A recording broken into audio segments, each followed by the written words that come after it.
Hello, today is September 9th, 2014, and I'll just read my interview aloud with Object Reporter. And if anyone joins, I would be happy to chat a little bit, but it is intended to be brief. So, my interview. Object Reporter is just a nickname of someone also called D. He says, Max Stenberg, PhD, is the author behind two recent books, Celestial Signs and Welcome to Earth, A Guide to Aliens. In his book, Celestial Signs, Dr. Stenberg introduces the alien abduction phenomenon, discusses objectives of the human ET hybridization program, our ways to help the abductees, and possible involvement of the hybrids in our future. Dr. Stenberg takes the notion of contact to the next level, discussing possible scenarios of our near future, involvement of different associations of star people, peculiarities of exopolitical workings, as can be seen from channelings and reports of contactees. He also highlights involvement of humans in this ongoing process and possible ways for individuals in participating in the formation of their future. The object reporters are going to pick Dr. Stenberg's brain today, delving deep into three hot topics, the internet buzzwords of ufology at the moment: telepathy, hybrids, and ET contact. Hey Sabrina. Agent D. Max, I was impressed with the concept of your book Welcome to Earth, A Guide to Aliens. The clever title alone is a preview of outside-the-box thinking going on here. It reminds me of Richard Dolan's book After Disclosure, and that it is just one of the topics that must be covered in this time of unfolding contact. Max, I'm saying, much of what I do is inspired by Richard Dolan. Richard and I are members of Rochester UFO Meetup, and he is my role model in many ways. I wrote my first book because of his example of applying scientific thinking to write books on the topic. While Richard was focusing on Earth, I focused on the hybridization program and four-dimensional biology. Hello, everybody. I just stepped for a second.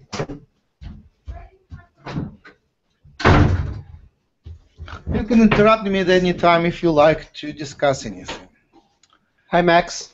Hey, Prana. Thank you for joining. You can interrupt me at any time to discuss anything. I'm still reading my interview. I don't think I will finish today.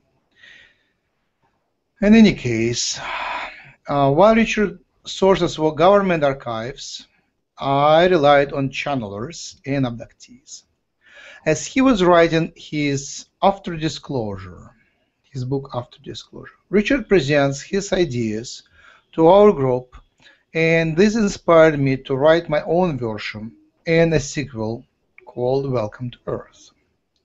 Again, Richard wrote about what will happen on Earth on day one after disclosure, and I wrote more about what the aliens can do to make the contact better in the first weeks and months after the contact.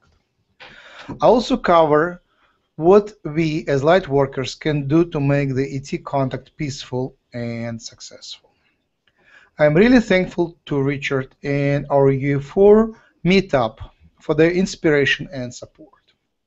The fact that Richard Dolan was initially a writer who successfully ventured into television inspired me to go live on YouTube and create Human Colony TV YouTube channel, this channel, which brought together many like-minded light workers.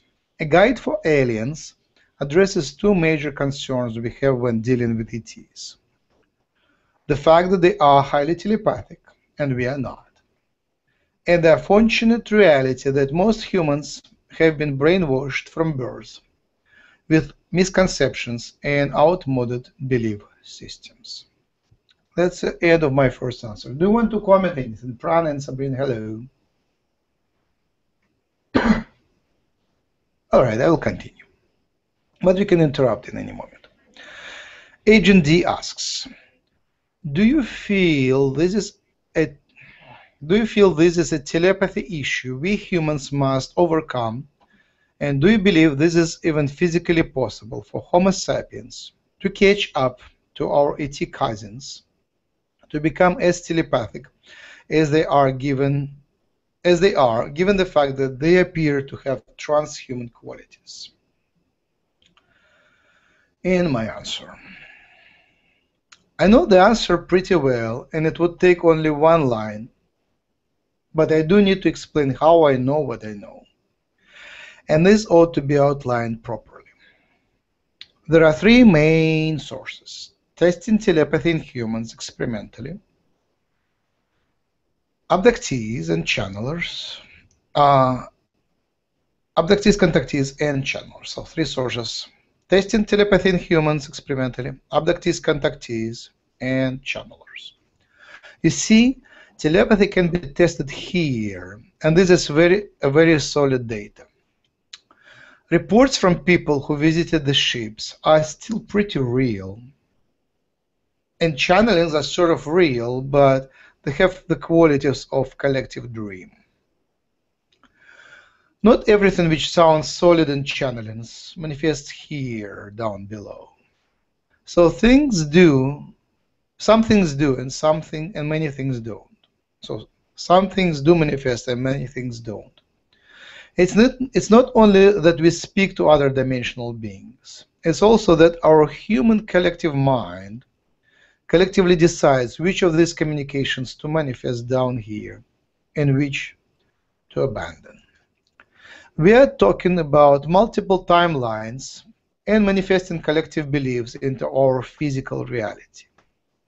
It's quite a different mindset, akin the mindset of the movie The Matrix. Please understand, what we hear from channelers is not individual fantasies. It's our collective dream, and a portion of this dream gradually manifests.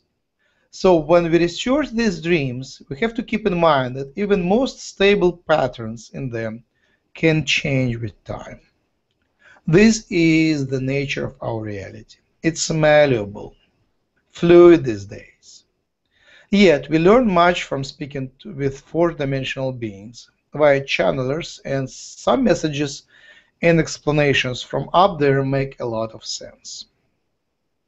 Any comments so far? All right, so let's start from the most reliable data, human studies.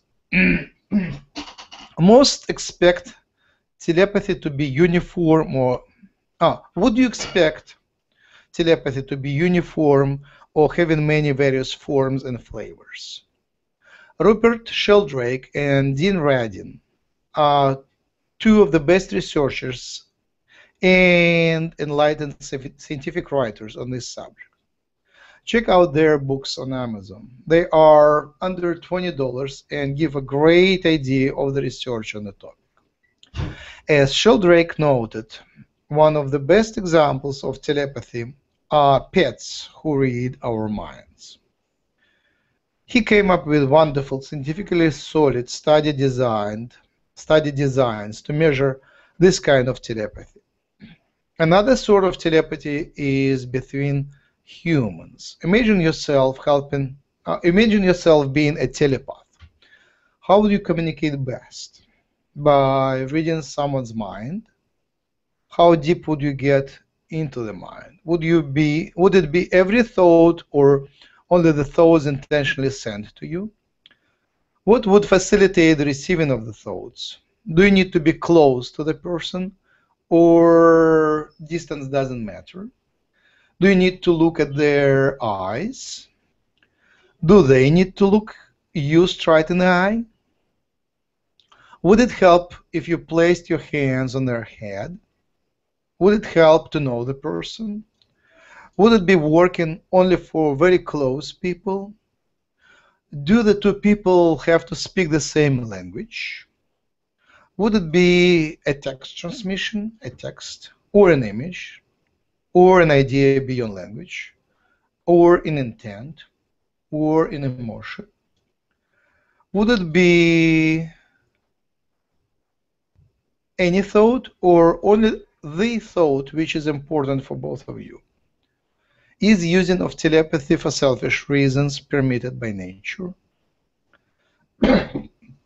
I often meet telepaths and offer them a test. I take a plain card, a small object like this, or a picture, look at it like that. What do I have in it? What do I have in my hand? Right? Look at it. Where am I? And ask them what I'm seeing. And I'm sending you a telepathic message. What is that? Now I'm testing you. What is that in my hand? All right, here's the answer. Did you guess it right? Привет, я тут, у меня вебинар. All right, so when and ask them to guess what I'm seeing. We then trade roles. You see, since the information transferred is not important, and since we don't know each other well. All right, here is another test. What's in my head? Are you telepathic? I'm looking at it. It's important for me. I like it. What is that? 1, 2, 3, 4, 5. Do you have a guess? What? It's a pen. A pen? Yeah. No. Something metal. Something what? Metal. Yes. I mean, when I picked it up, there was a sound, so you might guess. I didn't hear the sound. Sorry. All right. So what is this?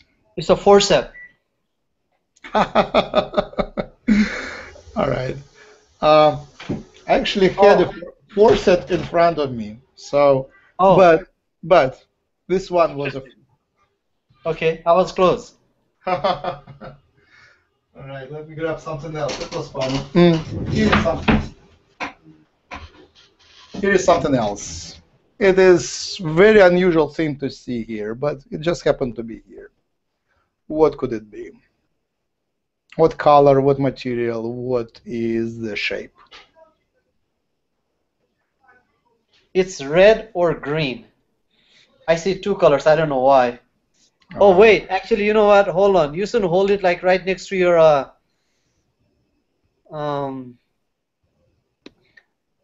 your sunglasses. Someone might see it in your glasses, reflecting on your glasses. Oh, all right, whatever. Okay, all right. So it's made of plastic. Shape? I don't confirm or otherwise. Just tell me what is the shape. The shape is little. It's not round. It's a little elongated. It's a little. I don't know. Is it filled inside or empty inside? Empty. All right, so it's a rubber band. It's for girls to put. Yeah. See. Okay. So it's rubber. Oh, it was okay. It's empty inside. Max, did you have that? Did you have the rubber band like kind of twisted in the middle? It wasn't. No, okay. Because the way what I saw in my mind's eye was kind of like an hourglass, but that it looked kind of like an hourglass shape. It was to me, yeah. To me, it wasn't necessarily a circle, but it was looking an hourglass in it. I have another object. I don't judge you. Just it's an exercise for yourself. I don't judge you. So what's in my hand? It's something I like. Something I like.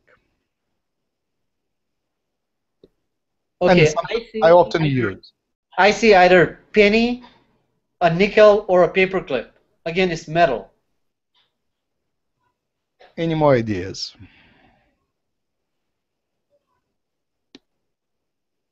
And I'm just going with my intuition right away. Like I'm not waiting, trying to focus in. All right. Any more ideas? I feel metal.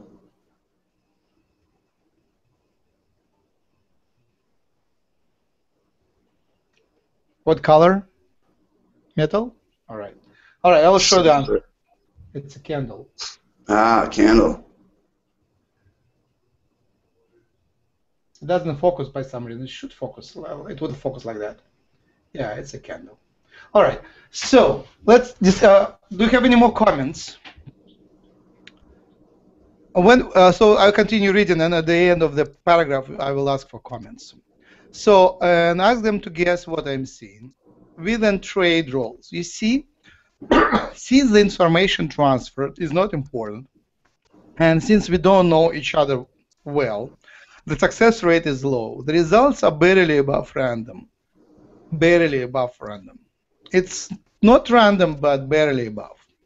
Sheldrake and Ryden review many well-designed studies and demonstrate that there are some people and pairs of people that have telepathic connection. But our telepathy, although it can be measured, it's very tiny. The telepathy is tiny. In a sense, by design, at this stage, we are permitted to see miracles, but they are rationed, limited. And here is another thought about the nature of reality. Is it really that you read the mind, or maybe you read the future? Telepathy versus clairvoyance. Maybe it's not that you receive the communication from another person about the card, but you receive a glimpse a few seconds into the future when a card is revealed. And another possibility, or maybe you change the future to show you the card you want. There are all interesting properties of the matrix we live in. Dean Radin and Lynn McTaggart explain it all pretty well. So in brief, the conclusion from the studies is that some humans down here can read minds and speak telepathically, but barely. I invite comments here.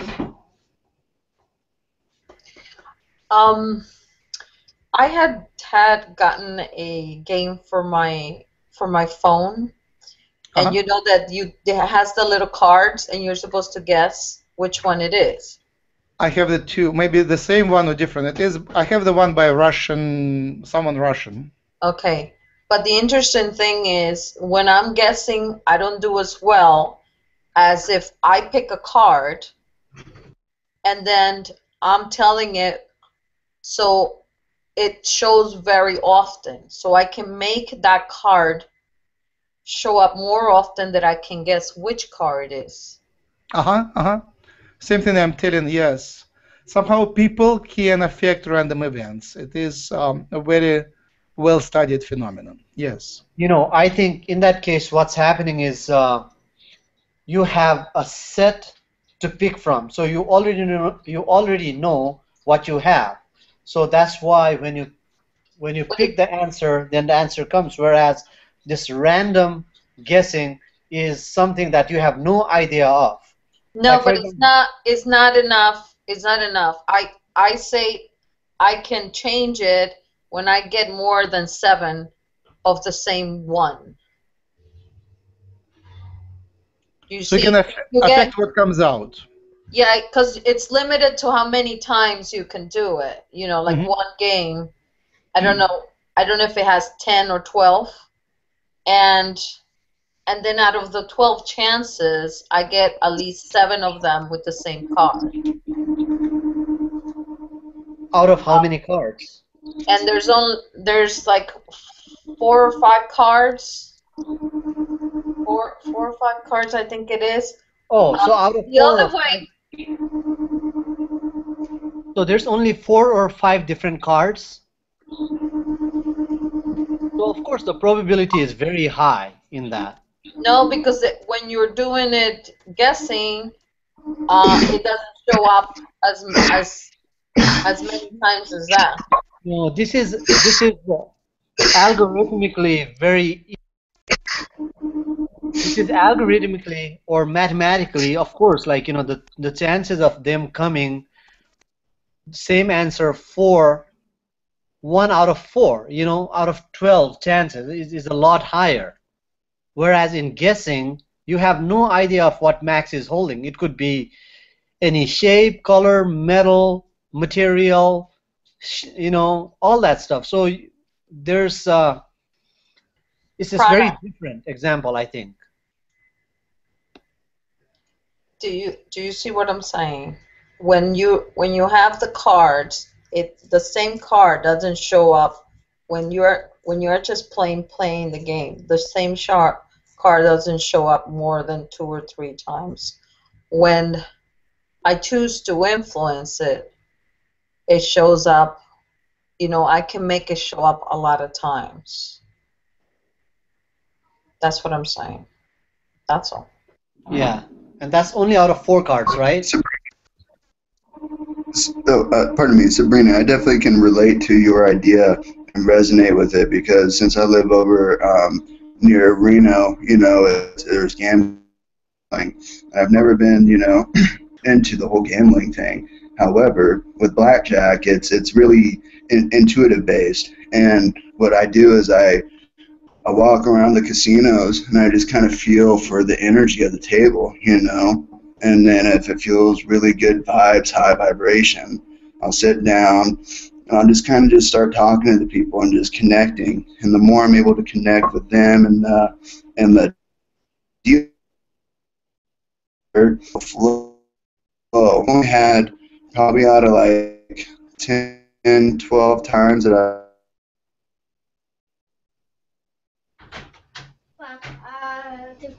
only go in with money to when I win the money that I was that away, and then I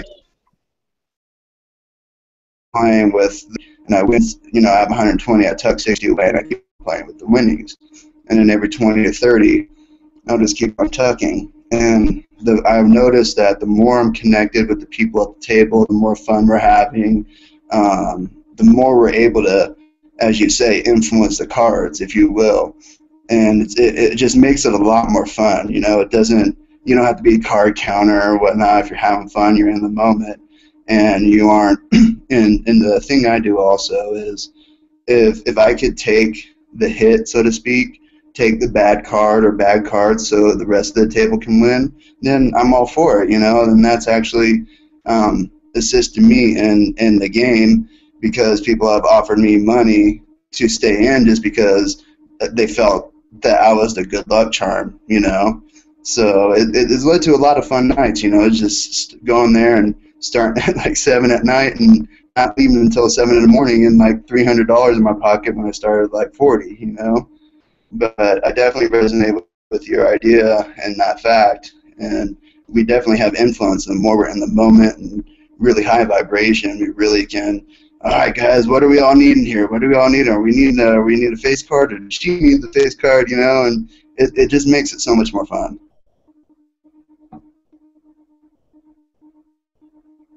Thank you for confirming that idea for me, because it just solidifies, and I've really been wanting to go and experiment with this again lately.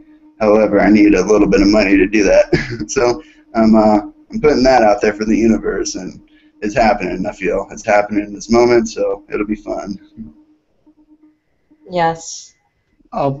I just wanted to answer to Prana that I believe that Sabrina didn't pick from only 4 cards. I think she picked from multiple cards. Yeah, I was asking that question because I wasn't aware. I'm not aware of that game, and I thought she just said 4 cards, so I was just asking for the confirmation. Sabrina, if you can send Prana your the name of your program on the phone, then he can figure it out.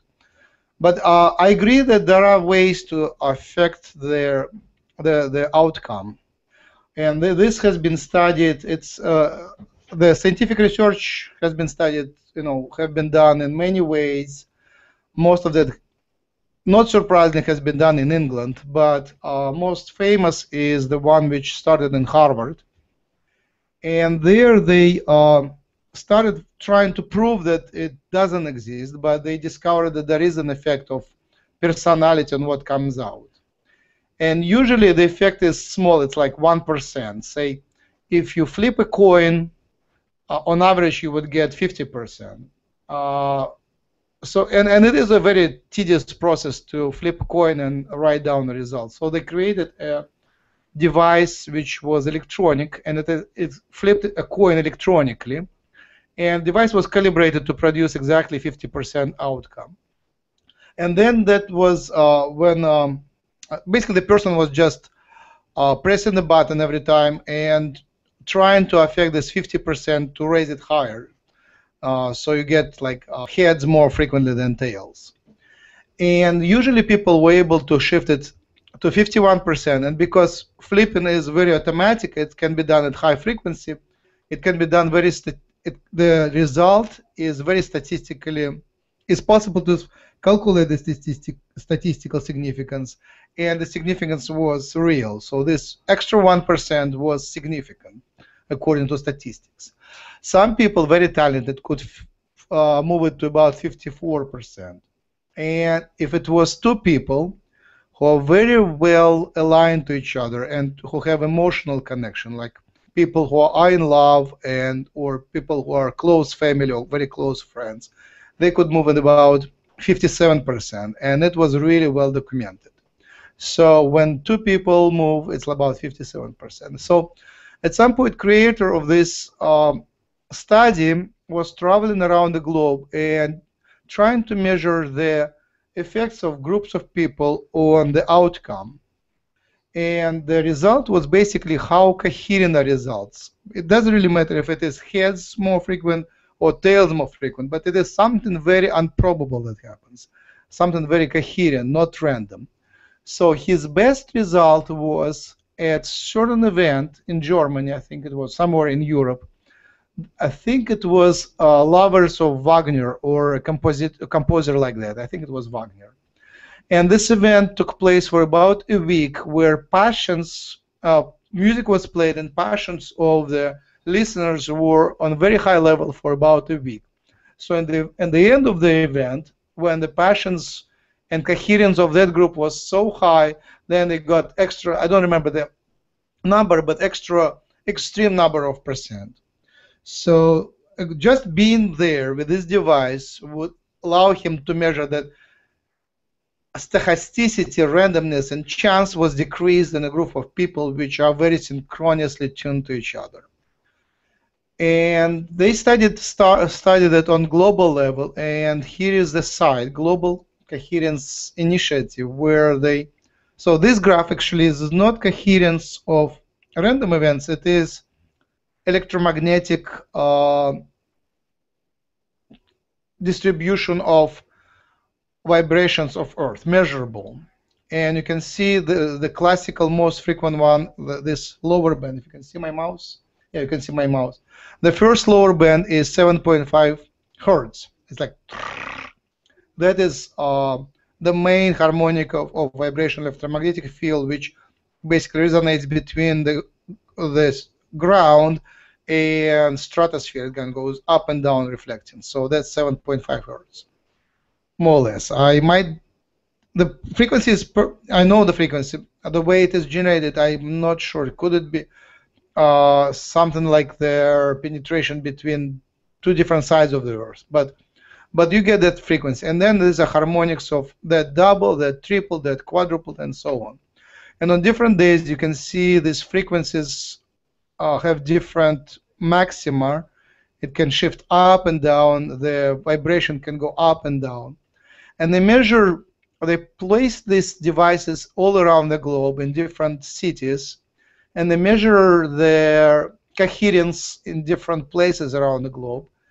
And they see the spikes when events happen, like September 11th attack caused the coherence in response. Like after the attack, there was a coherence in the way people thought, and during certain political events, people start thinking in a more coherent manner. So they measure that, and they see a lot of correlation between different things, like what events happen, spots on the sun, and things of that sort. Any comments here?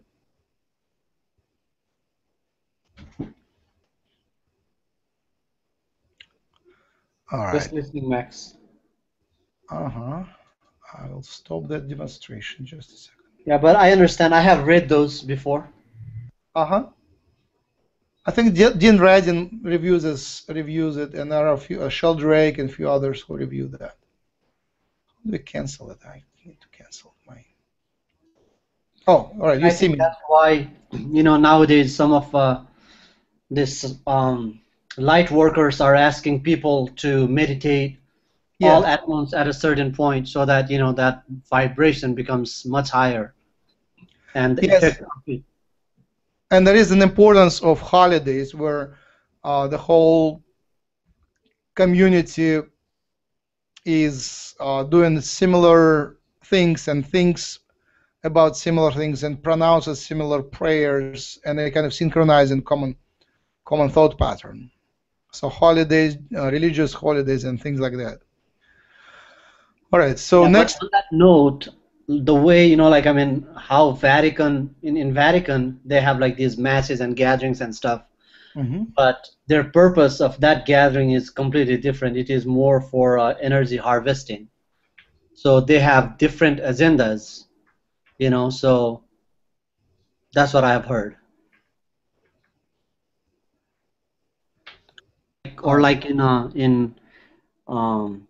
the mosque that the Muslims go to, I forgot that place, the square, the black square in God, I forgot that's the name of that place. Mecca? Mecca, yeah. I guess it solidifies the society. I cannot say that it is useless. I would say that something has to be there. If people don't have a unity, then it has to be invented. Another thing is that the society and the earth is evolving, so we need now new ways of which would better correspond to the current state and current goals of the species. So on one hand we want to unify, on the other hand we want to keep the diversity. So unification is important, but in the way how it is done and what is hidden, it is also very important. Right. The intention behind is what is important.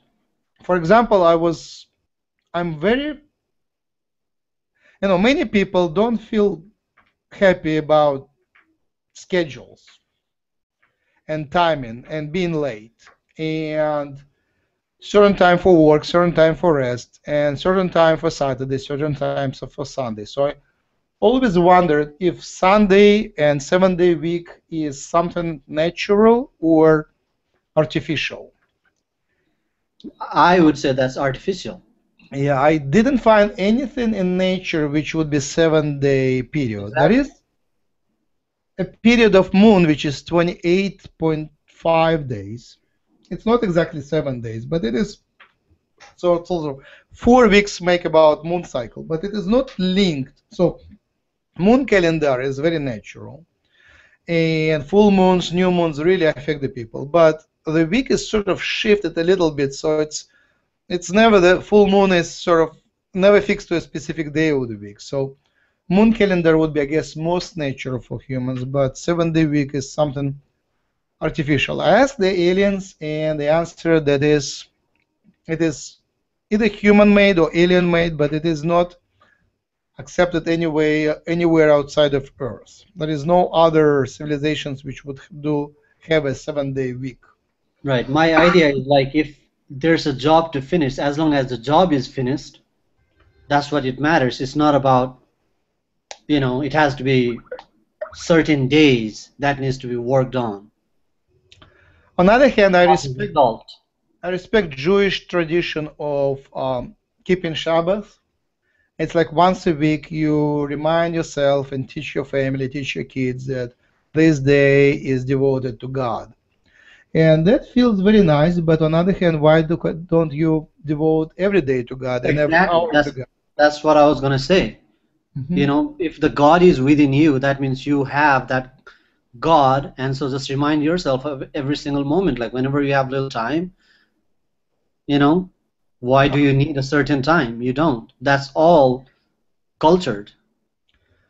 On the other hand, I wouldn't say that the fact that the cities need to synchronize, and there should be some schedule. I agree, there should be some schedule. For example, like stores, the stores open at certain time and close at certain time allows people to, the city to breathe. Like the stores are open, people go shopping, the stores are closed, and people clean up and take a rest. So that makes some sense. But there are cities which are open all day and night, like New York City or Moscow. Right. Yeah. That's the point also. Like it makes sense only if you are fitting to that timeline. But if the store is always open and there's always somebody there 24/7, then like people can come in 24/7. Right? Yeah. I think it's with internet, it makes a lot of sense that people don't have to be bound. I really love that ability to follow your own biological clock and not to be bound by artificial ones. Yeah. All right, I will move with the questions. Agent D asks, we have many cases in which human abductees have reported having strong, purely telepathic communications with ETs aboard UFOs and outside of UFOs, but in their presence. And is this a possible indication that humans have hidden telepathic abilities after all, as you have just suggested? Or could it simply be assistance via unseen technical means used by the visitors? Answered. Contactees and abductees tell much about telepathy up there. The aliens can speak telepathically. Some of them look very human. Sometimes they put the thoughts into you when you don't see them, and sometimes you have to see their faces to understand what they speak. Sometimes they speak your language, and sometimes they put thoughts into you which are beyond language. It really helps telepathy to be on the ships, most likely because you get into a somewhat higher dimension, which is more conducive to telepathy. Communication with the aliens up there helps to retain some of the telepathic talent when coming back to the ground. These are all facts from personal experiences, not channeled. I have hosted an abductee support group for a few years, and I have learned that much firsthand. Some of these interviews I published on YouTube, period. Hey Brian, any comments here or questions? My understanding or what resonates with me is that yes, we are all telepathic. We have all that telekinesis power, and it is all within us, and it's just been suppressed or modified. And once the so-called veil lifts or this control system goes, most probably we will be connecting with that again, and we will be what we once used to be with all that powers. And all this electronics, like for example iPhone, all that stuff is merely just a reflection of what we used to have at one point. Because right now we can send emails instantly, right? And if we have telepathy, we could already do that. We don't need some electronic gadget to do it. And just by a mental projection, we could be somewhere, and we could be talking to that person, or we could be watching, astrally projecting somewhere and understand everything. The interesting thing is Beatles have a song that is called, there's a song, it says, I forgot the name of the song, something, inner something, but the lyrics of the song is basically like saying, knowing without actually going outside the door. Understanding everything without actually living where you are. And also, just the further you travel, the less you become connected. So I think they are talking about astral projecting yourself and what you can understand and learn and opening your third eye. That actually is the coded message behind that song, I think. Let me read it. I just found it. The Beatles, The Inner Light. Yes, that's the song. Written by Harrison. George Harrison. George Harrison. Without going out of my door, I can know all things of earth. without looking out of my window, I could know the ways of heaven. The farther one travels, the farther one travels, the less one knows. The less one really knows without going out of your door. You can know all things on earth without looking out of your window. You could know the ways of heaven. The farther one travels, the less one knows. The less one really knows. Arrive without traveling. See all without looking. Do all without doing. Yeah. That's wonderful. Yeah, that's basically looking within and connecting to yourself and your inner light. That means connecting to your higher self and the third eye. Sabrina, yes, please go ahead. Sorry.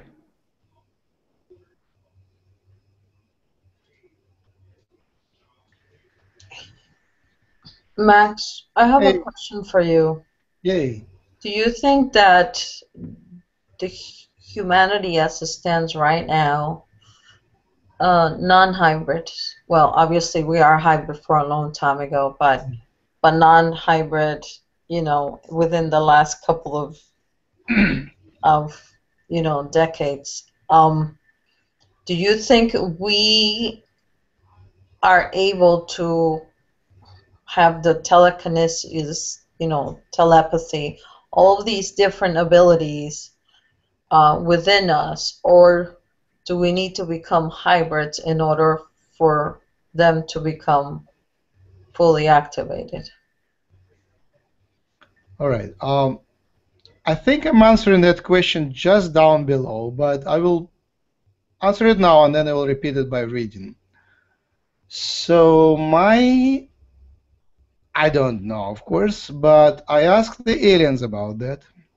And again, Pran, you are speaking from your own perspective, which is, I think you're very advanced, so you really have that telepathy hidden. And Sabrina and I might have this telepathy hidden, and it sort of wants to come out. And we have moments when we feel it. We feel it, you know, feel information coming through.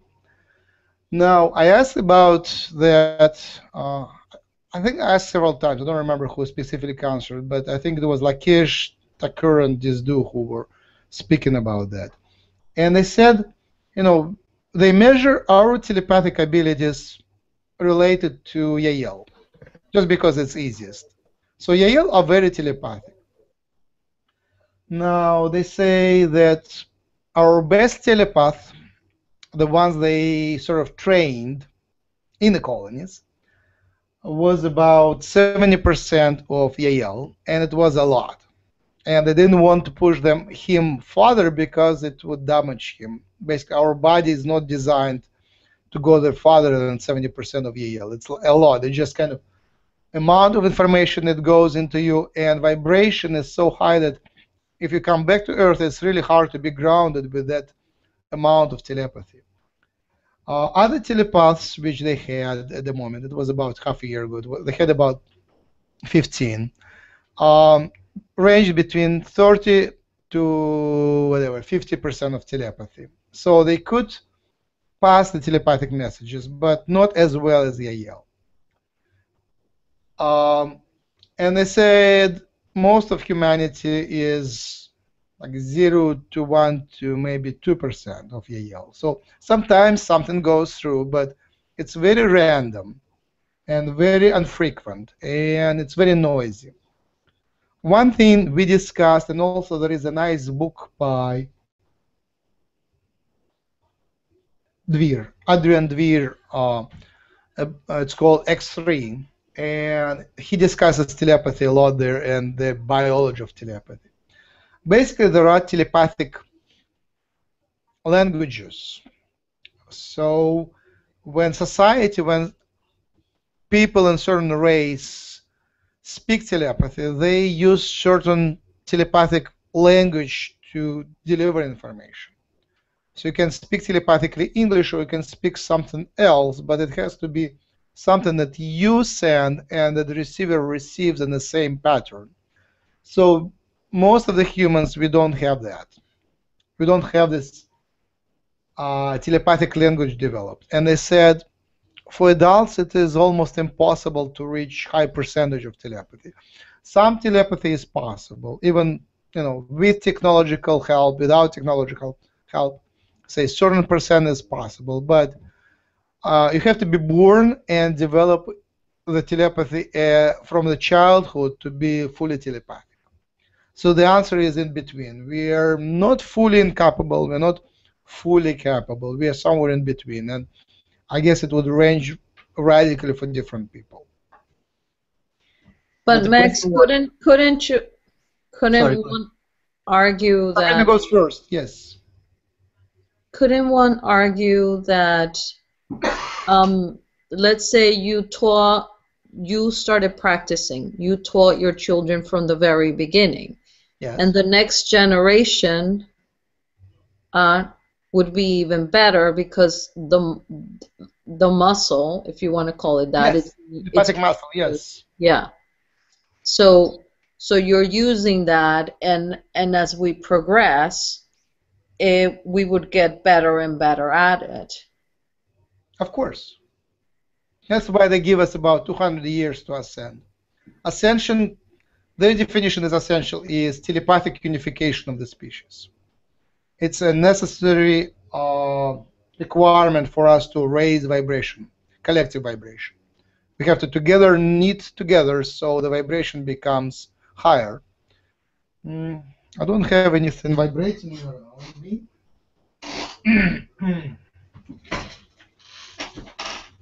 Say when it's loose, the vibration is low. And even if you spin, the vibration is like slow. When it is tight, the vibration is very high. So when it bound together, the vibration becomes really high. I guess that is a good example.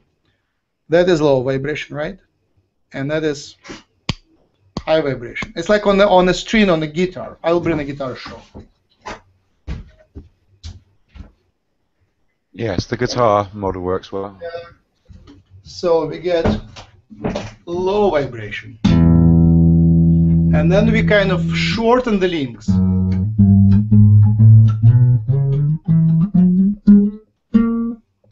Just because the ties are closer, the distance is closer, the vibration goes higher.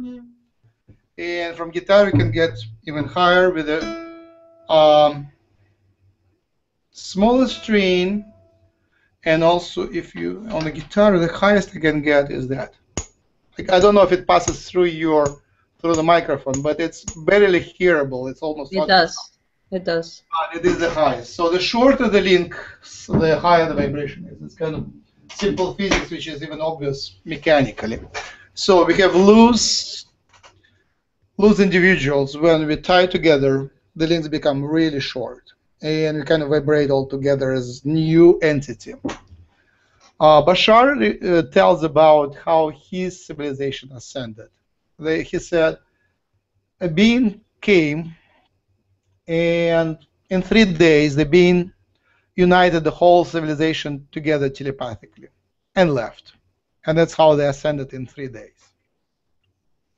I didn't ask, I know.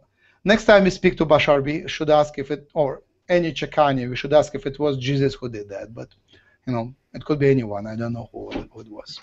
But do you think? Why would you think it would be Jesus?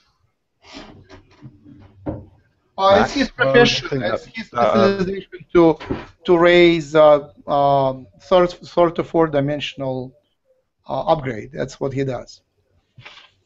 I see. Okay, thank you for clarifying. And hi. Ravi.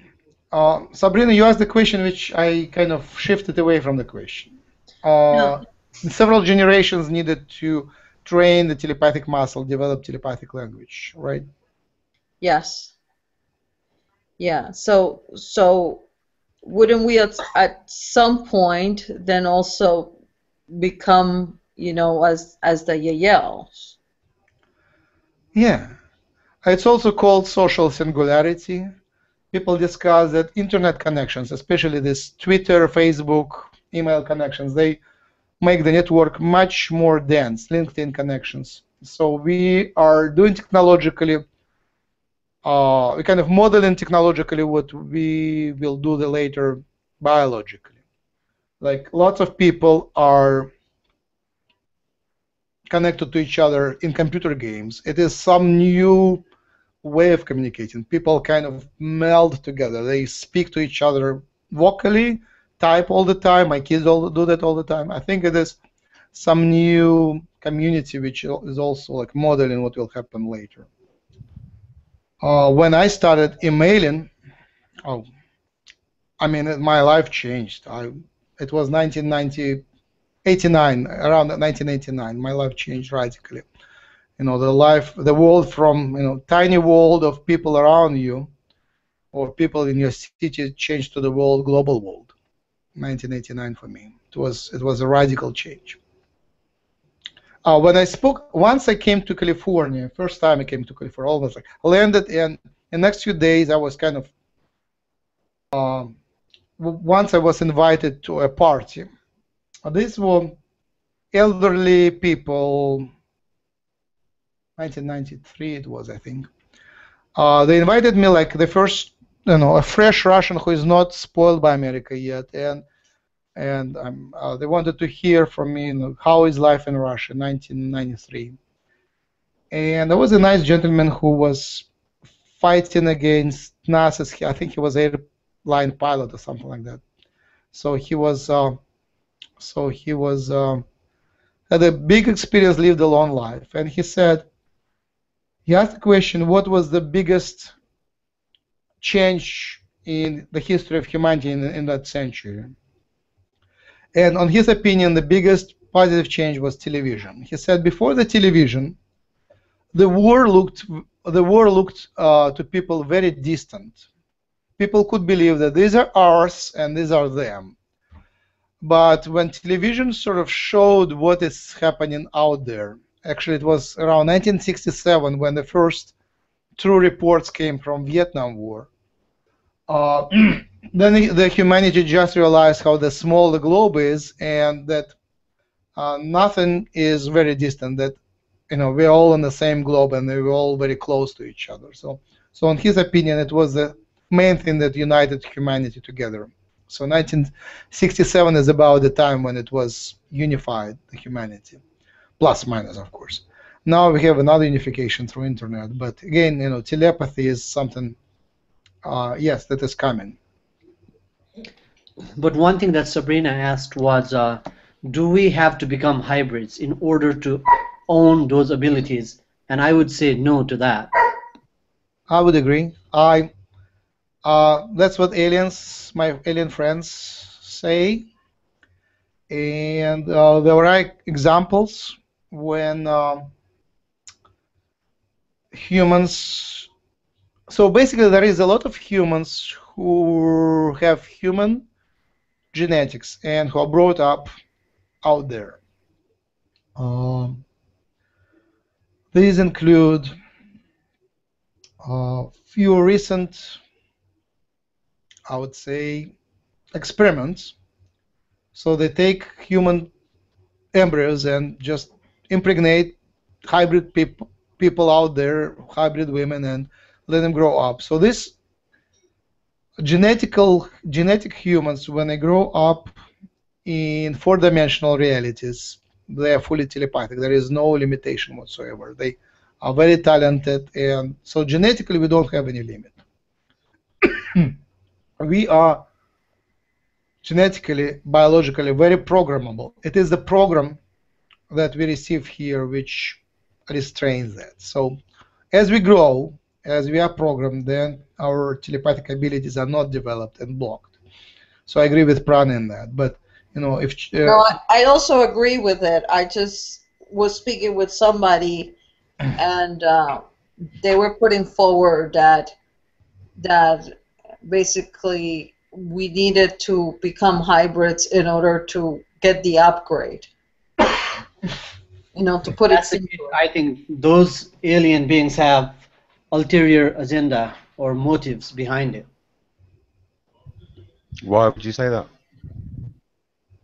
Just a feeling, just an intuition. Is that based on fear or on love? It doesn't have to be. You can be neutral. you can just observe, and you can just observe two people fighting and not be a part of that, but you can just simply observe and watch what happens, or say like, it's just observation, that's all. All right, so that's a big question. Again, I will answer it down below in the interview, but again, it is from each perspective you look at it, and how much deception is there, and how much of selfishness is there. Like in one of my early books and videos, I say that of course everyone works for selfish reasons, even humans, even aliens. But how selfish it is. It's like there is that selfish and that selfish. For example, everybody wants to live in beautiful, loving world. Is it selfish to make a world beautiful and loving, right? So it looks like Earth is essential for the development of the galaxy and humans in the galaxy. So they selfishly want us to succeed, and then we will help them. So it is sort of selfish, but it's not detrimental to us.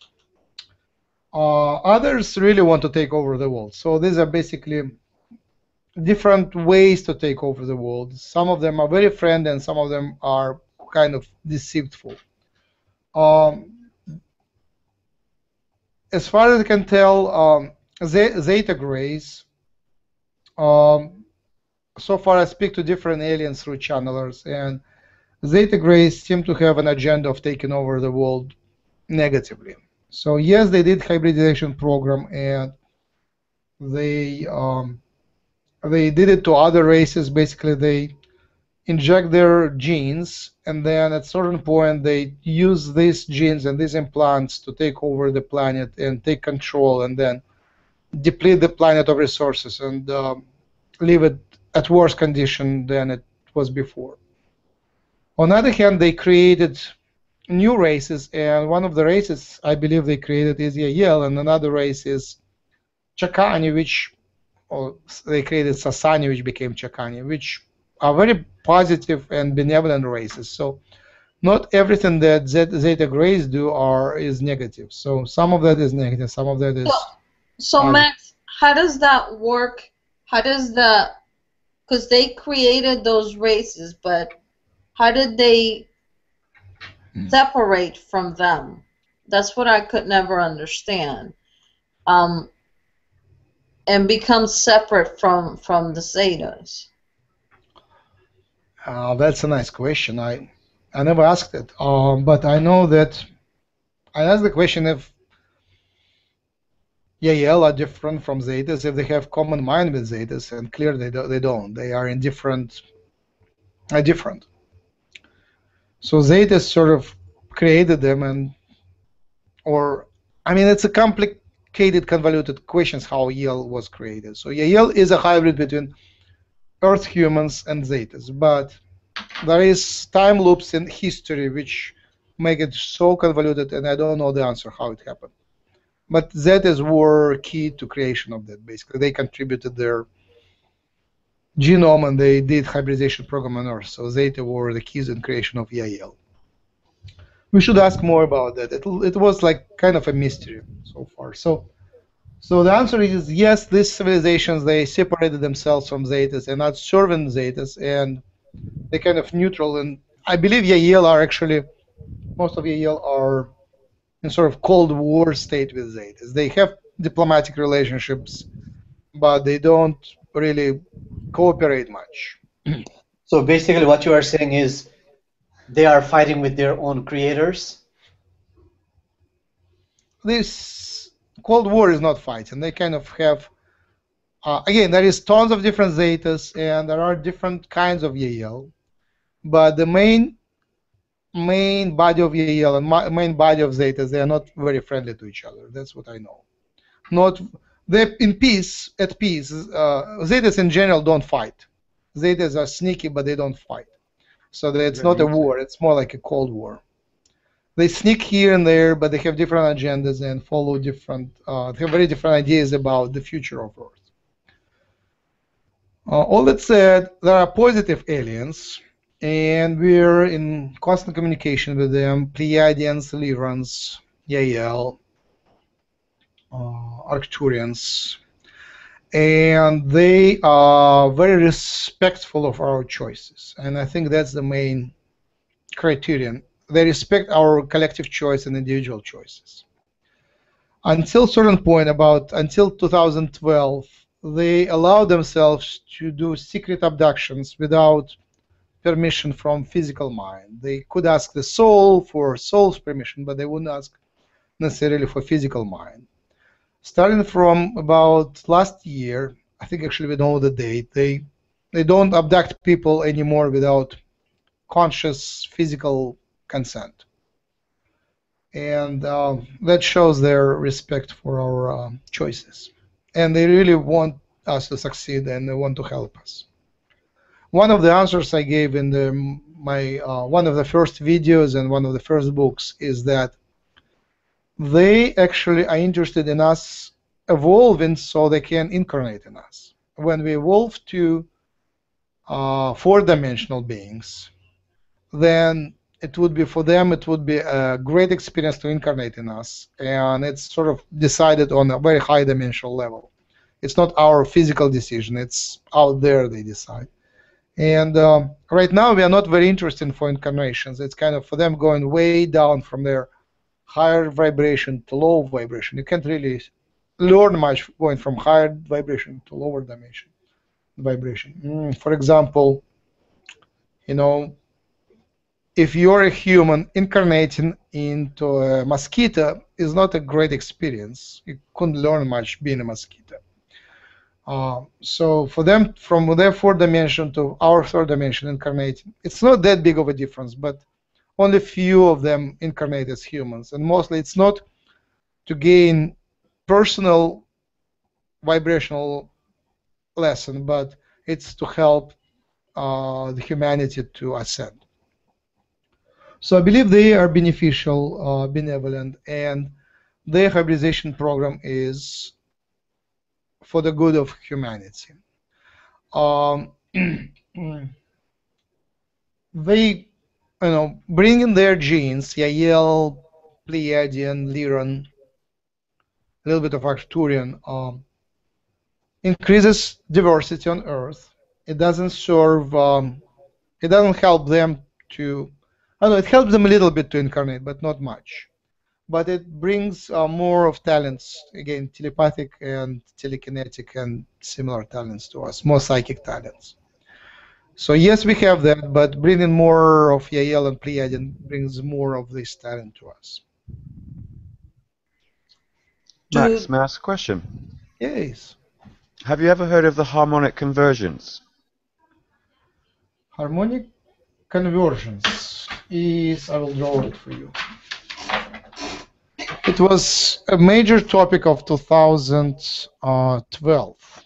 So what it is, there is one, can you see? Well, there is one wave, right? It could be a wave, right? And there is another wave. And the key for this way convergence is that at some point they come in the same spot. And just to draw it easier, I would draw it backwards. I would draw lots of things backwards. So these are different timelines, different lives. But at some point, they all converge to one point, and then again go separately.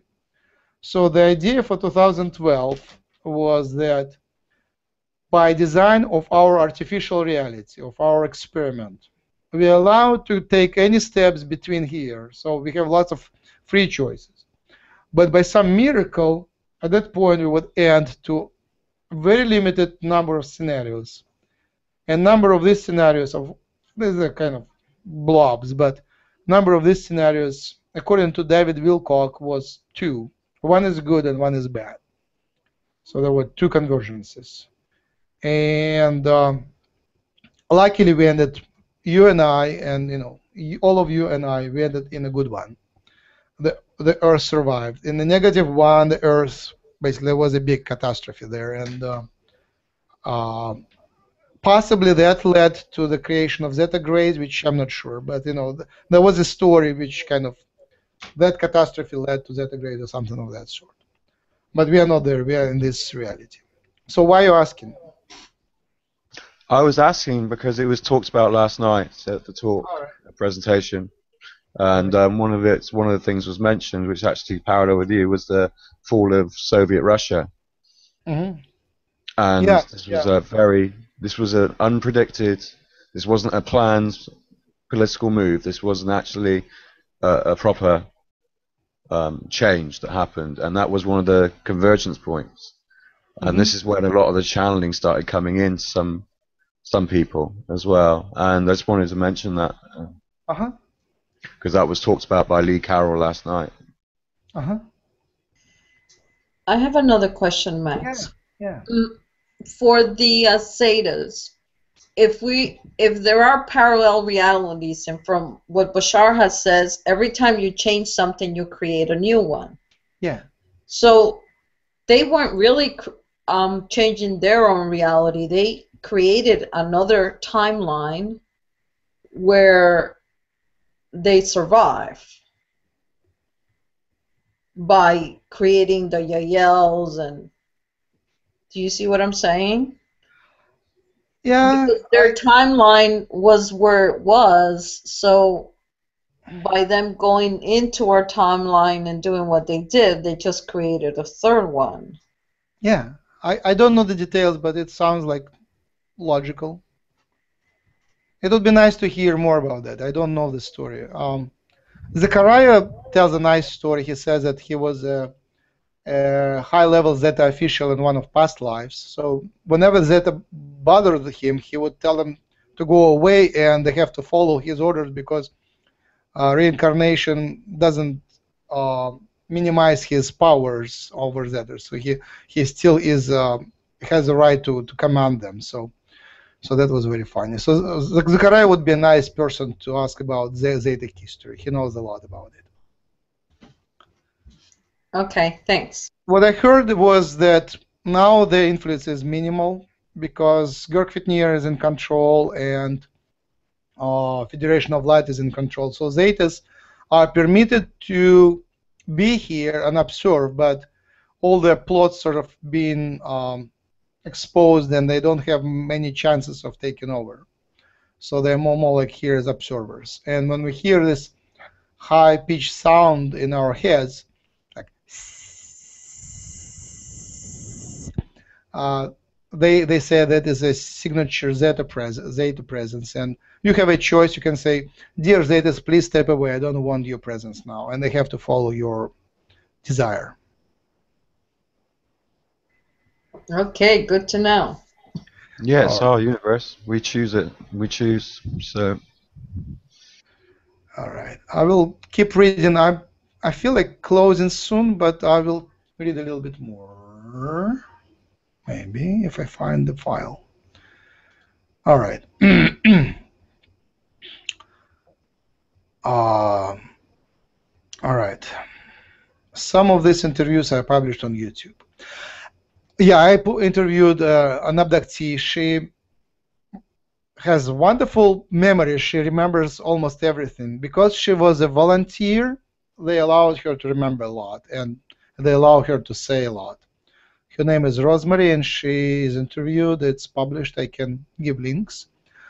It's about 3 hours of interviews. And she says that she had experience when aliens talk to each other. When she looks at them, she understands what they say. And when she looks away, she hears the sound, but she cannot understand what they say. All right, Agent D. Looking back on some of the earliest abduction accounts, there was a lot of abductees describing the large, liquid black eyes of the Greys being inches from their face, resulting in a strong telepathic mind meld. Since that time, I think a lot of us have associated those big black eyes of the tall Greys and perhaps biologically aiding in their powerful telepathy. Decades later, when the concept of the hybrid children began to grow clearer with detailed eyewitness descriptions, it seems that one common trait all hybrid children share are very large eyes. Do you feel like the large eyes aid in telepathy, and the genetics have specifically been passed on to the hybrid children to boost telepathy? I will show you that little drawing of mine. I drew it basically from just looking at many pictures of other witnesses. So it's a collective composition. I don't have it from my mind. It's more like from looking at many different YouTube videos and pictures. Okay. Now, where am I? All right, Max. Yes, I say yes, but it's a little more complicated than that. Here I don't know the exact answer. At future channeling sessions, I will surely ask my galactic friends about that. That's a great question, or many questions. Are the tall grays the same race as Yahyel? I assume so, but I never asked. I know that the short grays are Zetas, but the tall ones, on this picture which I just showed, Jizu said that this is a typical short gray, typical typical short gray, the Zeta. I'm sorry. So the Zetas are short gray, and that's the picture. But the tall one could be more than one gray species. But I do know that it's mostly a friendly species of Yahyel who were doing the abductions. And they look like tall grays, although they are said to have a large portion of Earth human DNA. I'll comment here that I asked Jizu recently what percentage of hybridization program was done by Yahyel, and he said 71%. One could also ask, does the size of the eyes really matter? It is important to be near. Is it important to be near and look eye to eye to do the mind meld? I suppose not. I'm pretty sure the size of the eyes has little to do with telepathy. From my own experience with humans, it is just the opposite. The people with highest psychic abilities, which are closely linked to telepathy, actually have smaller eyes. So psychics typically have smaller eyes on average, and also have poor vision. It's pretty typical that for a modern human to become more psychic, it really helps to disconnect from the world, see less physically, hear less physically, and then one can focus more on higher reality and see and listen more in other dimensions. I comment here that, what's her name? Vanga, one of the most famous psychics. Edgar Cayce and Vanga, I guess, most famous psychics. Vanga was completely blind from a young age, and she's one of the best psychics, period. Also, I suspect that, and I believe that there were messages that the big eyes of the Greys were genetically engineered to help them to see in the dark. We know for sure that for the Earth animals, it is true. The bigger the pupil, the more photons they can catch, and this helps nocturnal animals to survive.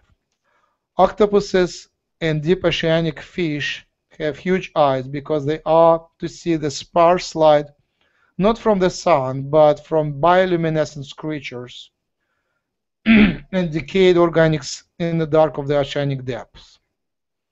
So my educated guess is that big eyes of the Greys and other aliens are for better vision and not for telepathy. With that said, I agree, and I know that the aliens infuse DNA of various galactic species into Earth's human population with the purpose to make us more telepathic. This is the main help we get in our rapid evolution, and it is essential for our survival as a species. Another closely related quality which we get with the DNA upgrade is the ability to function in fourth-dimensional reality. The whole Earth is shifting towards the fourth dimension. There are so-called waves of four-dimensional energy, and these infusions of galactic DNA are a great help to our species. Keep in mind that the whole transition of to four dimension is estimated to take about 200 years, starting around 2012, so we are only getting glimpses of four-dimensional reality. Much more is coming. The main quality of it, a stronger manifestation of the law of attraction. Our thoughts and intentions will manifest stronger. Our focus of attention affects the reality now much stronger than it did in the past. I will repeat. Our focus of attention affects the reality now much stronger than it did in the past. So yes, I believe some humans would receive big eyes from the alien DNA infusions, but not as a tool for telepathy, but simply as a side effects of DNA upgrades. Especially, this should affect people with the Yahyel infusions, but also possibly with Pleiadian infusions. With that said, I cannot say from personal experience that hybrid humans on Earth have bigger eyes. Those people who I know and who I believe are hybrids have normal eyes. By looks, I cannot even tell which hybrid species DNA do they carry. I believe the percentages of alien DNA are small, and they don't manifest too strongly in general. Historically, Northern Europeans carry more Pleiadian DNA. People from India, Middle East, and Africa more Sirian genes, and Jews more of Yahyel DNA. But these are only slight traits. There is so much mixing together and carrying over of genes that these are only fading traces of past landings and infusions. These days, every one of us is a mix of many races. Everyone has hidden, silent, dormant abilities, which can be uncovered either in this life or in lives of our children. As I said, the aliens predict that the quickening of abilities would happen gradually over 6-8 generations. I will stop reading here. I will take the questions and I will wrap up now soon. Please go ahead.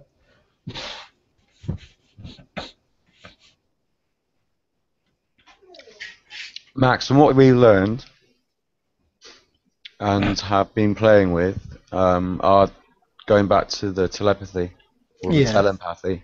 We've been learning that it's from the heart. It goes through the heart. Often, yes.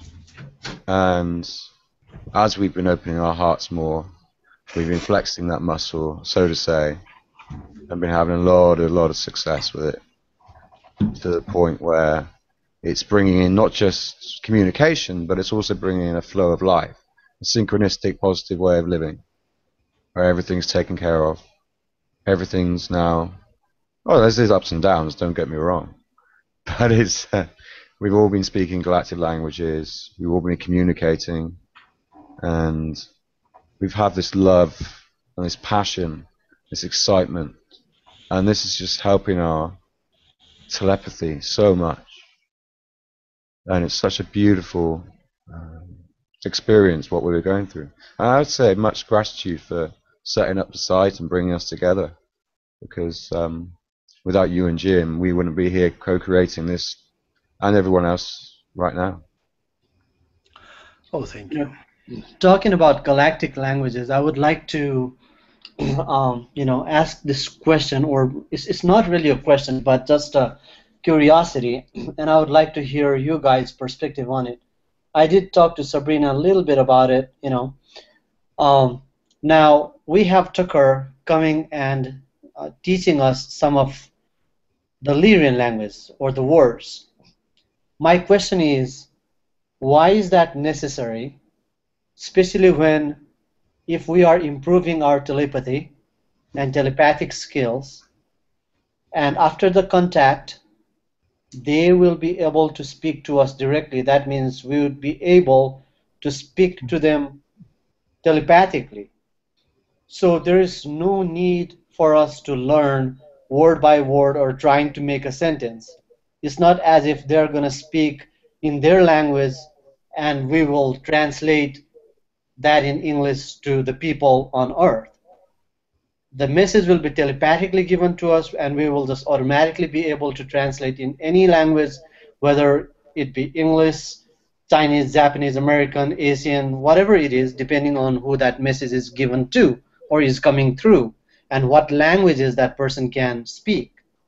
So I am just wondering about this idea of learning this language, this galactic language, or specifically Lyrian language, and learning word by word and sentence by sentence. What's the point? I know the answer, but I would invite others to answer first, and I would then second. What's the point in eating? What's the point in going out for a good meal? What's the point of doing this? What's the point of doing that? We heard Takara speaking through Girk a few words. Prana, please let me talk. I haven't finished. Okay, go ahead. Thank you. The reason why we do communicate, and the reason why we do want to know, and the reason why we're humans, is because we hear something new, and we want to find out more about it. The curiosity maybe killed the cat, is the word you're looking for there. No, so I think you didn't we understand. heard Jim talking, Takir talking a language, so we wanted to know more. So we started doing it. We started opening our hearts to all these different aspects, all these different parallel realities of ourselves, of our history. And now we can bring that through. And we can do it. We can understand. And yes, we could talk telepathically. But that's not fun at the moment for us. At the moment, we can't. But we can show there's other languages out there and other races. And we can help the other people on this earth understand what we don't already know. Okay, so from your point, it's basically we are just having fun trying to just learn a language. That's it. We're following our excitements. Yeah. I understand that. Great I fun when we mean, that do it. is what it is. Yeah, I understand that. I was just wondering why. That's all. I invite more answers. I know more answers, so I invite you to say more, and then I would tell more. Hey, Stephen. Oh, nice to see your face. Hello. Have you heard what we are discussing? A little bit. I was watching live on YouTube while I was en route. And, so the question is, why did they start teach us Lyran language? It would be like the least useful exercise. Logically, it would be the least simplistically. It seems to be the least useful exercise for us at the moment. There are more important things. Why would they teach us Lyran language and not anything more useful? Would you like my input, or is this just the question that's going on? If you have a good answer, of course. Well, I personally am intrigued by the whole idea of alien languages being taught in the group and practiced in the group, just because we aren't understanding them. I'm not sure why you're specifically picking out Lyran as not useful. Because they didn't explain us the words of other languages, and they picked Lyran and started giving us the meanings of different words. So it's like we have the real language. Okay, I wasn't aware of that. I wasn't too, but because they are more connected with the human beings. Because they have more clear DNA with the human beings. And because it's very close, that the language will be most known on Earth. Thank you, Zina. You're welcome. All right, my kids are starting to misbehave. I need to wrap up. So my answer is, there are many answers, but first, Prana, you're saying that after the contact, things will become miraculous, telepathy will come, and they will give us a lot of... No, that's not what I'm saying. What I'm saying is if we, like going to the colonies now, if we are practicing telepathy, and, like the people that are speaking the language, they are downloading the languages themselves and just starting speaking because they were not being taught word by word, right? We are just speaking the language automatically. If that is the case, why do we need to learn the language, like, for example, the Lyrian, or it could be any other languages, but since we are learning Lyrian, I'm just taking that as an example, why are we learning that word by word? When we can speak automatically just speaking it, you know. And I'm not saying it's not useful. I'm just wondering what was the intention, what was the reason behind it, not the intention. All right. So because you are the first at learning, it's not appropriate, and it's going to be a very right. But when the contact happens, we the ones who are here in the human colony or learning all these languages telepathically, or just downloading it, we would get that information telepathically, already. We wouldn't be connecting. They won't be just saying in their language, Lyran language, something to us, and then we translate that to English. That's my point. It's just curiosity. It's not that I am against it. It's great. I'm just wondering why, because we already are learning the language, then why can't we just translate it automatically also? That was the question. It's impossible that I can give you right now the whole things that you need. There is a time that will come. You may not be here, but some will. You need to be patient. Just wait. Sure. Yes, I understand. I think Zeta is now channeling a Lyran. It's not Zena speaking, it's a Lyran. Yes, that's true. Yeah. All right. There's a Lyran coming through. I will give simple answers. First, it looks like the plan for the first contact is very limited right now. I think they're discussing just to let know the humans unequivocally, not questionable, very certain proof that they're around here, they exist, but not influence much more. That's, I think, is the, maybe they will outline their intentions, but then they will let humans digest it. I think that's the plan for now. They don't want to be really taking control of the humanity or influencing it in any way. They would allow humanity to make its own mind. So the chance that they will start an open contact and they will flood us with telepathic information, it is possible, but I don't think it is the main plan. So hoping that it will happen is nice, but I don't think it's guaranteed.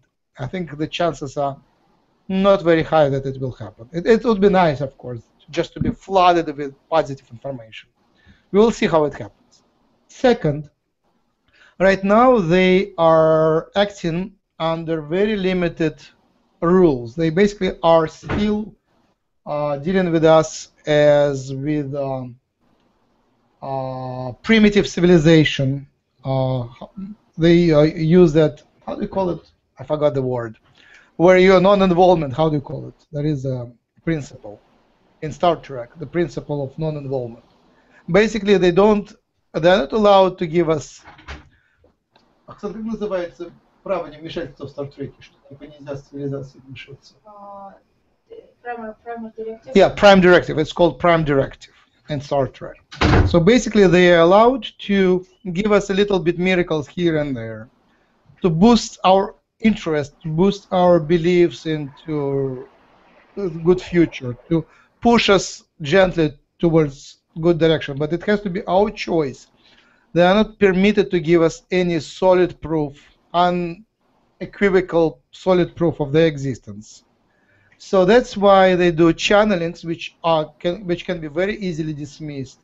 And now, luckily, they give us languages which are amazing miracle. The fact that a group can speak language and they can transmit information back and forth, they speak the same language, is a miracle by itself. But it can be dismissed by others because there is no specific test here. You cannot say, Sabrina, I give you these numbers, say that in Lyran to Zena, and Zena will translate. They refuse to do that. We tried this experiment, and we weren't given that proof. They kind of messed up the numbers, and basically the proof didn't come through. It would be nice, but it didn't happen. So this language is primarily just to show us wonderful world outside and give us a glimpse, and to the believers give something more exciting. But moreover, when a person starts speaking the language which is downloaded, it is a channel for channeling.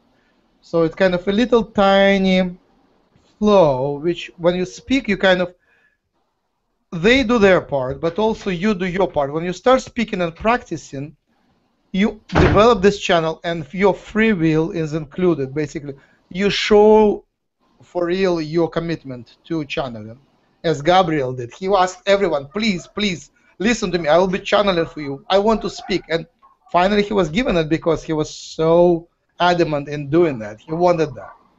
Really, really, really wanted that.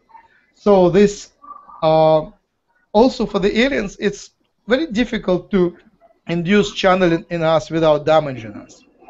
But our brain is such a mess. When we start speaking the language, for them, they can send a pattern and see that pattern physically becoming a language. And when they see this pattern in the brain, transdimensional, they send transdimensional message, but that becomes something physical which you pronounce, electric impulses, mechanical movements. They can see it transdimensionally. They can trace it within the conduits and activate these conduits and help us to develop this channel. So channeling becomes a real circuit, like a radio system with certain circuits in the brain, which stars communicate transdimensionally. So it takes communication in both directions. Now they give us the words, which is hooray, that's wonderful. Finally, they give us the meanings of the words, and that gives us another opportunity to learn the language, as we Earth humans do, word by word, start speaking in it, and then it will again be used to open the true channel of communication. Basically, it's a channel in transdimensional communication, telepathic communication with aliens. I hope that answers all the questions of Prana. Okay. I'd like to make a quick statement. Yes. Like Bashar says, it's our choice how we dance down this hall. If we want to do this, we can. If we want to do that, we can. It's this and that, you know? So there's so many possibilities out there. We're just creating it right here, right now, you know? Yes. I'm not too much with the whys and more with the trust I go with, personally. And that's my statement. Thank you. Thank you. Zena, do you have anything to add?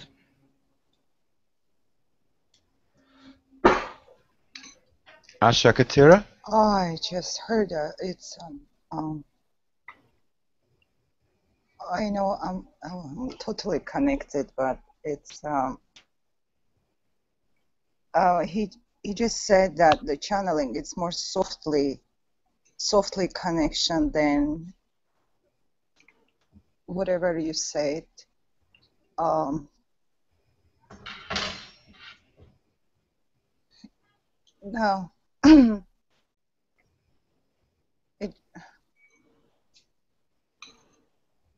They're just trying to go more softly because they don't want to interfere, yes. Interbreak. Yes. Intrude. Yes. He cannot find the word. Yes. Break in, intrude, yes. Yeah, and it's a Sasani. Ah. Okay. So, if I may, And, Yahyel, he said there is a. I was listening about the eyes that you were saying about eyes of. Yes. Grace and connection of Yahyel's. What I understood, he said that the connection, it's not that clear, that it's most of unknown. Uh-huh. And is there a species like kralk or something like that? I know grail grays, but I don't know kralk. Grail grays, I heard about them. There is some gray species. Okay.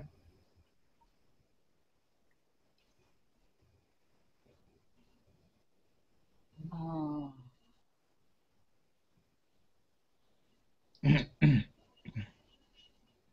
Thank you. Prana, do you have anything to discuss on that question? I want to wrap up, but I felt sure. that you... Go ahead and wrap up. You know, I mean, go ahead and wrap up. That's fine. But if you want anything else, I would. We can continue for a few more minutes. I do have one quick I like your questions. Your questions are pretty logical. Sure. Thank you. Go ahead, Stephen. Oh, thank you. So what do you guys think about labeling? Okay, so I just heard you speak about the Lyran language.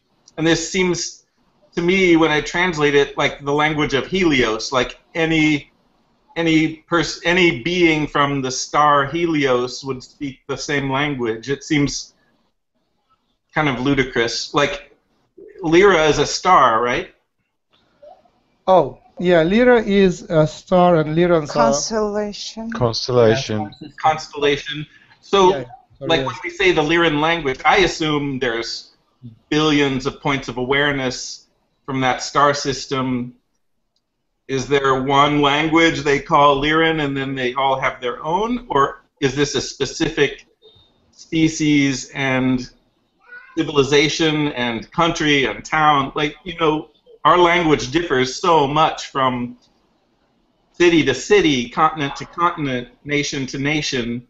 So I just wonder when we say the Lyran language, what is it we're talking about? They have differences too. Yeah. Yeah, they Between are languages. like Jews and gypsies. They lost their home. The home was destroyed, and it was spread over the galaxy. So they keep their original language, and then there is a lot of variations of that. But they kind of they are the first humans in the galaxy, and that's why Lyran language is kind of as most fundamental language to any humans, including us. Oh, interesting. Okay, thank you. Also, they had a history on the Earth, so they've had races on the Earth in our past that we have now discovering. So there is Exactly. aspects of their language still remnant in some of our own. Do you know that spoken today. actually? Do you know that actually the U.S. government has categorized gypsies as aliens? Yes. Which aliens? I just wonder. Yes, which aliens? It would be interesting to find out. It's because they are not born. They are not born into the, let's say. They are Pleiadian. Oh, thank you. They are Pleiadian, he said. There is a legend in Gypsies, very powerful one, of the earth, of the land of Ramallah or Ramana, mostly Ramallah. Ramallah. Yeah, Ramallah. Oh. So what is that? Is it a Pleiadian star or something?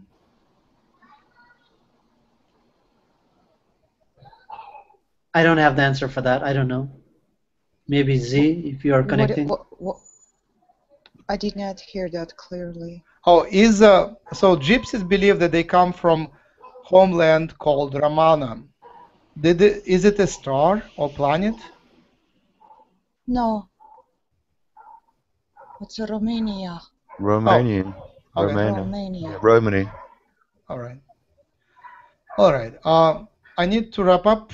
Time for kids to go to bed. Does anyone have a blessing for us? Sabrina. We are always blessed. Yes. Blessed with each other. Hello, everyone. How you doing, Max? Hi. Hi. Hi, Stephen. How you doing? Tired, but happy that I had such a nice company for my reading. I'm so thankful that you joined and you discussed in a very meaningful way. Definitely. Enjoy all y'all's company.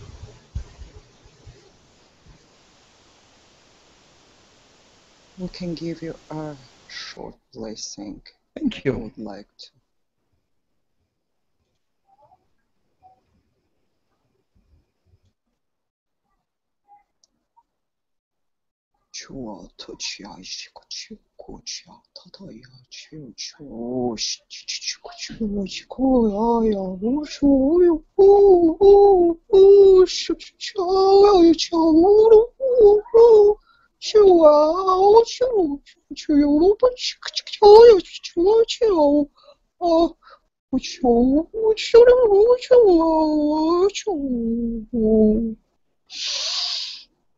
Namaste. Namaste. Thank you. Thank you. Goodbye, everybody. Have a good night, whoever is in my time zone, and have a good rest of the day, whoever is not in my time zone. Good night, Max. Thanks for the hangout. Good Bye, night, Max. Max. Much love. Good night. Peace.